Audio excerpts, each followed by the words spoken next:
Bonjour, vous écoutez l'épisode 61 du podcast Revue et corrigé.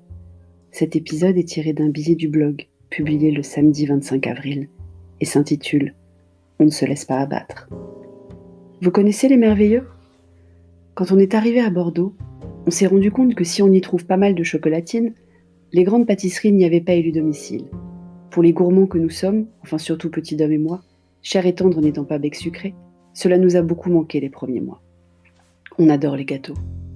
Au risque de décevoir une de mes plus grandes fans qui se reconnaîtra, je ne suis pas très chocolat.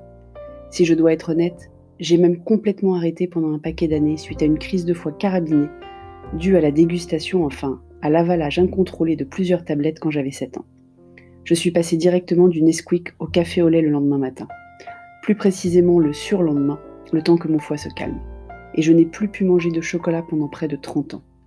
En revanche, en ce qui concerne les pâtisseries, surtout s'il y a du praliné, du caramel et de la chantilly, beaucoup de chantilly, je n'ai aucun problème. À Bordeaux donc, à notre arrivée, pas de pâtisserie des rêves, où nous passions au moins 2 fois par mois rue Poncelet. Elle a fermé depuis notre départ, c'est dire si on y passait souvent. Pas de La Durée ou Hermé pour les macarons.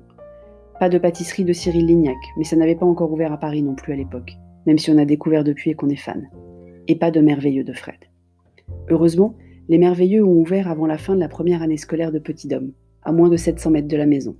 En plus, les patrons et pâtissiers sont les parents de la super copine de Petit Dom, et sont devenus des copains aussi, donc on y va souvent.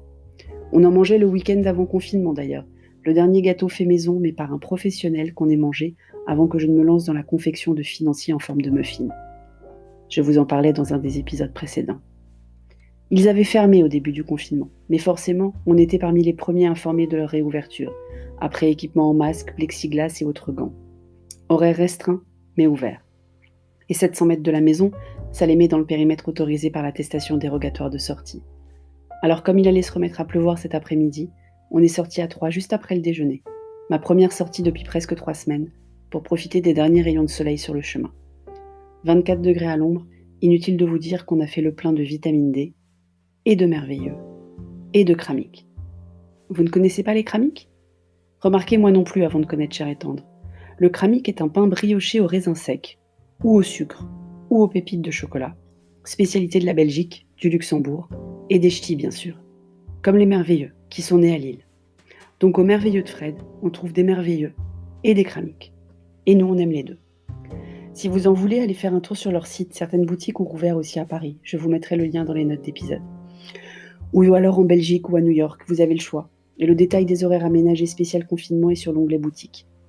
Je vous souhaite d'en avoir un à distance réglementaire de chez vous. Ça remonte bien le moral, les douceurs.